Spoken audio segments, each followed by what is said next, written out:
So I just wanted to let you know before we got on or what have you, myself and Zach and Eric and Barry, everybody in Shinedown, we took an initiative today. They gave me kind of like a preamble of what you were doing and what have you.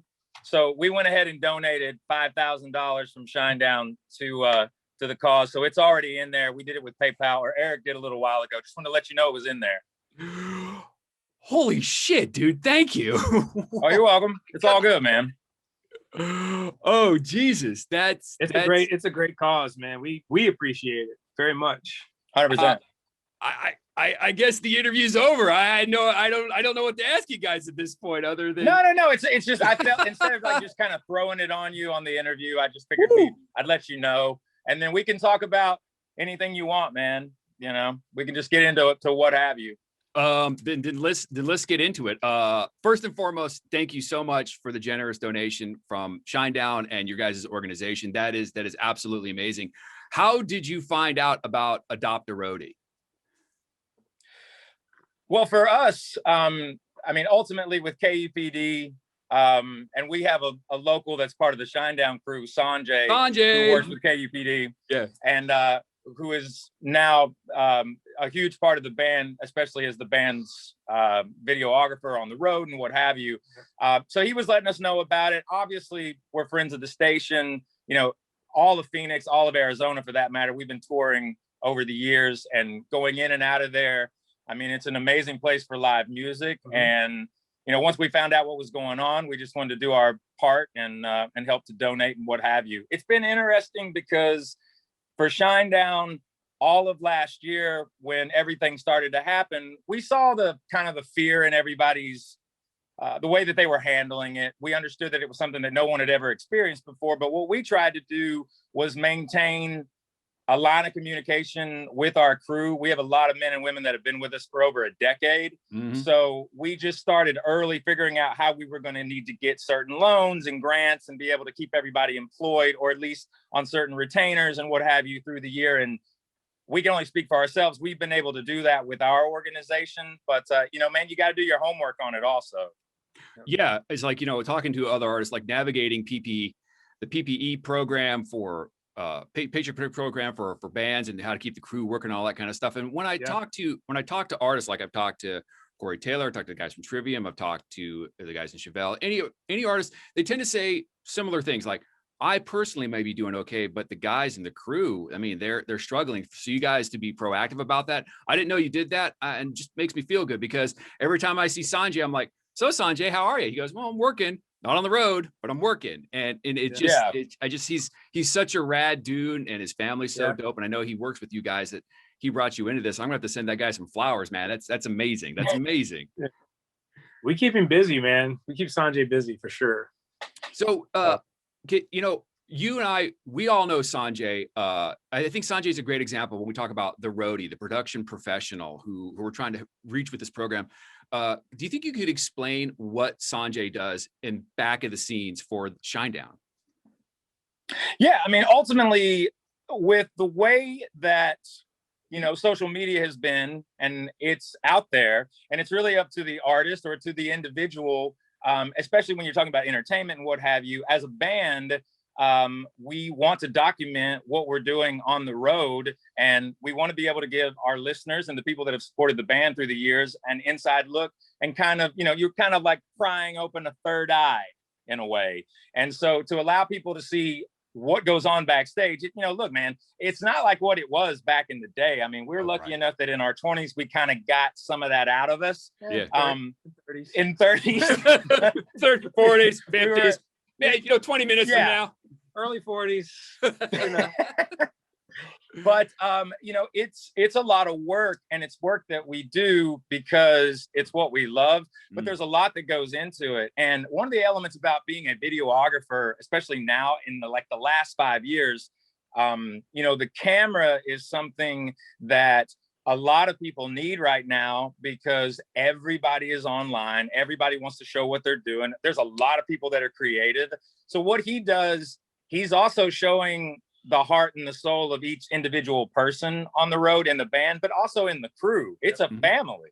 You know, there's a lot of people that are involved in making these shows happen, because we're basically, you know, we're building cities, you know, in a day, and then taking them back down and then going to the next city, building it up again, and it's vice versa. So it's and by we mean the crew. Yeah. We mean the crew.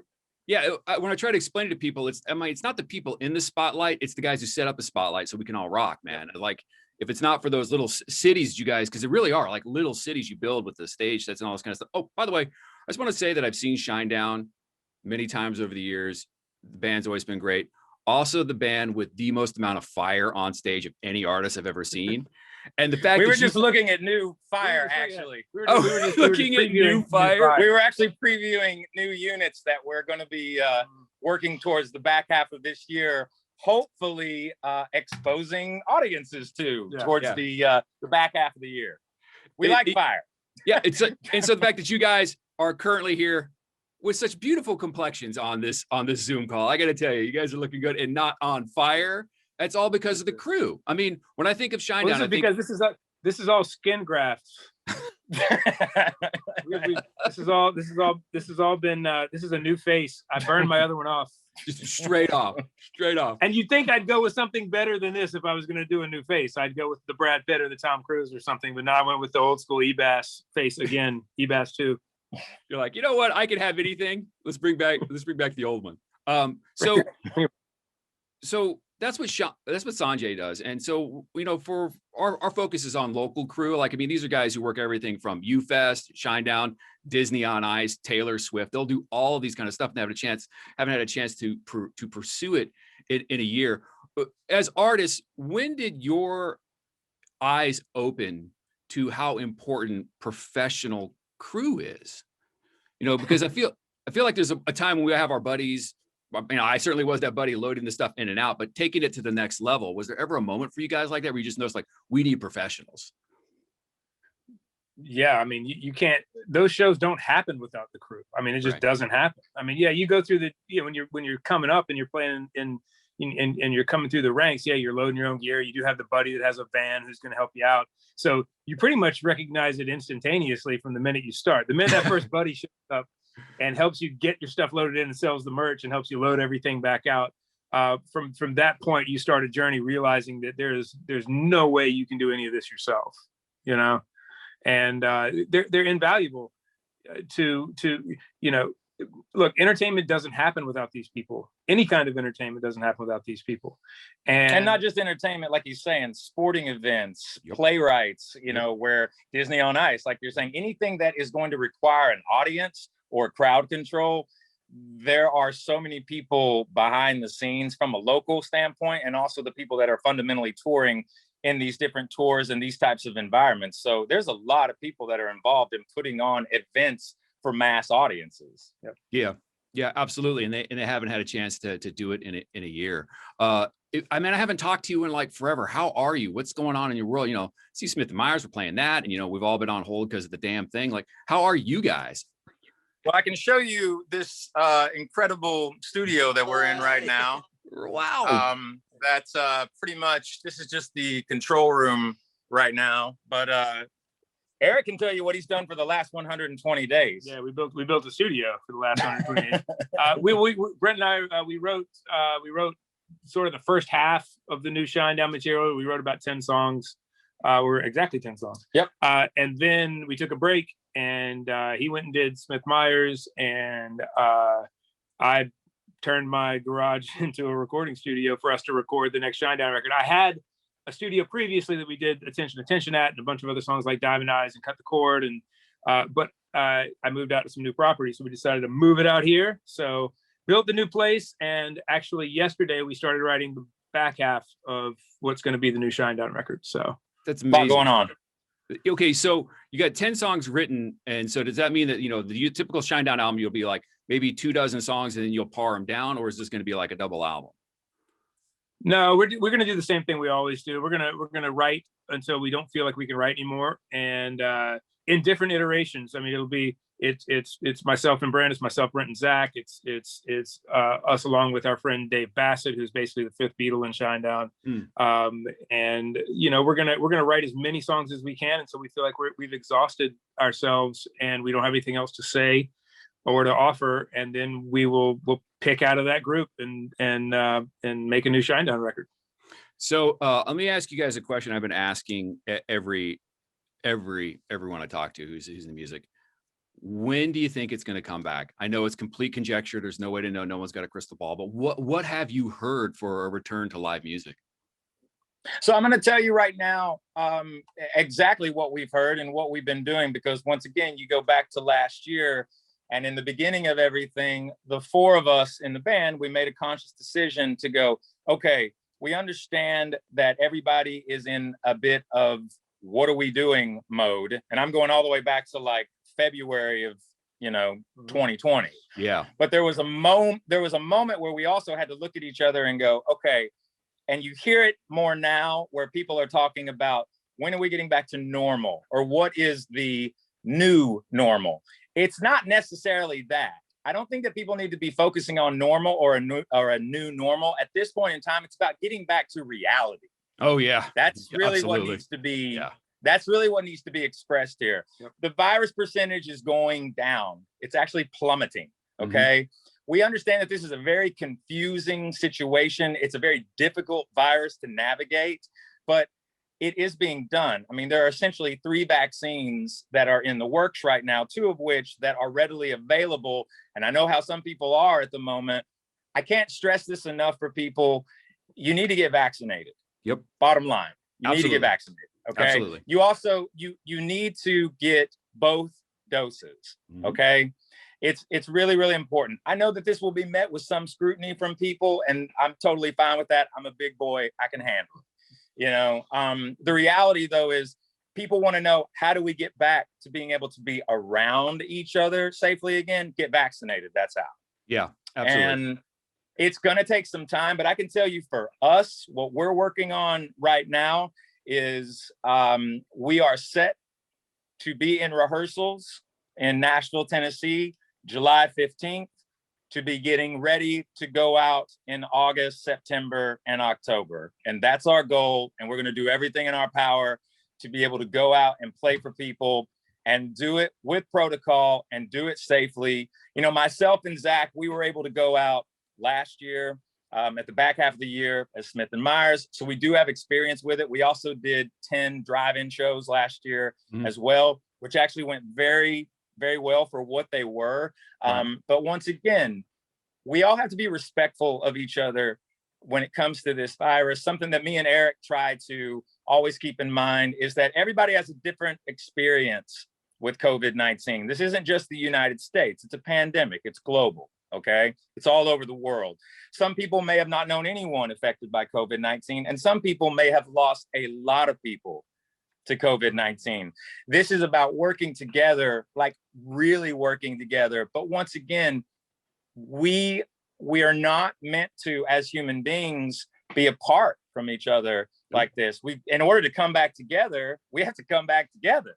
Oh, right. Yeah, there it is. Yeah, absolutely. Absolutely. I completely agree with you. I mean, there isn't a person I know out there. I mean, just in my own experience, everyone I know has had COVID touch them in a very real way. Some more than others, we always want less than more, but you're right. Until we all come together and work on this, I almost feel like there's a Shinedown song called Unity that might kind of be about this a little bit. I don't know. I mean, I don't know those guys backwards and forwards, Yeah. I have a good hunch that those guys pretty well. Yeah. You know what? I've seen them a couple of times. I'm like, how are they not burned up? They're so much fire on stage. They love fire. They love fire. I understand that Nashville has a chicken sandwich that is very good, a hot one. Does that also play into this? Yes. What's your favorite chicken joint in Nashville? I have no idea why. There's one chicken place in Nashville like that. It's literally blocks like long that they will wait for this hot chicken sandwich. I don't like. Are chicken sandwiches really worth waiting in line for hours on end? You think? No. I don't think they are. No, it's like that. We all got that buddies like, you got to come to this breakfast joint, and 3 hours later, I don't care what those eggs are coming with. They are awful because I've been starving for 3 hours. That's what it's like, right? Exactly. Get up at dark 30, finally eat at 1 o'clock in the afternoon. You kill someone. You just kill someone. Yeah, exactly. Brent, Eric, thank you so much for the giant donation. It's Hey, amazing. I mean, in a world filled with like, you know, corny ass reaction videos, the video of me just going like, what the shit? I mean, that was, I mean, thank you guys hey man, so very much. Thank you very much for the support. Yeah, man. You know, these men and women make our world go around, and it's you know, it's the least we could do. Man, it's awesome. So thank you guys so very much. Is there anything you guys want people to know about social medias, other projects, other than we have Shinedown album coming? Half of it's writ. We'll get another one in we'll get coming out about another 18 months, maybe. I mean, what do you think for a rough timeline? I don't think you'll have to wait 18 months. Nice. Yeah. I don't think you'll have to wait 18 months. I mean, we're definitely putting a lot of things into motion right now for the summer, the latter part of summer. Yeah, man, once again, there's a lot of behind the scenes going on right now. And, you know, to everybody out there, what you guys are doing for these men and women, you know, if you can donate, also, you know, take an advantage to, you know, also look at We Make Live Events, which is another organization that's out there. You can learn about the men and women in the touring industry, and also from a local standpoint, because you got to think about it, man, from the people that are the valet parkers, from the attendants inside that do concessions, to, you know, from a local level. Like, I'll give you an example. When we go out, if we do a tour where we're headlining, and say we're in the summer aspect between June, July, and August, if we're doing amphitheaters in, you know, normal times, you know, if we've got 3 other bands with us, it's a 4-band bill on a daily basis. You know, you're talking about an infrastructure of up to 280 people that put these shows on, from a local level and the level of the people that are out, you know, on the actual tour. These men and women, you know, they're the first ones in and they're the last ones out. And we know that everybody's been affected by this, but any little bit of help that you can give these extraordinary people, I mean, it's very appreciated. So thank you for what you're doing, and also thank you to the radio station for all the love you've given the band. And it means a great deal to us. Thank you, man. Thank you for taking time out of your guys' day. I could say that the new studio looks awesome. I'm looking forward to hearing the new material, and it's always great to catch up with you guys. So I guess it's so strange. Like, I guess we wave at the end of the interview now. Is that what we're doing? Yeah, man. But we'll see you soon. We'll see you soon. Thank you guys so very much. All right, man. Thank you. Later. Right. See you.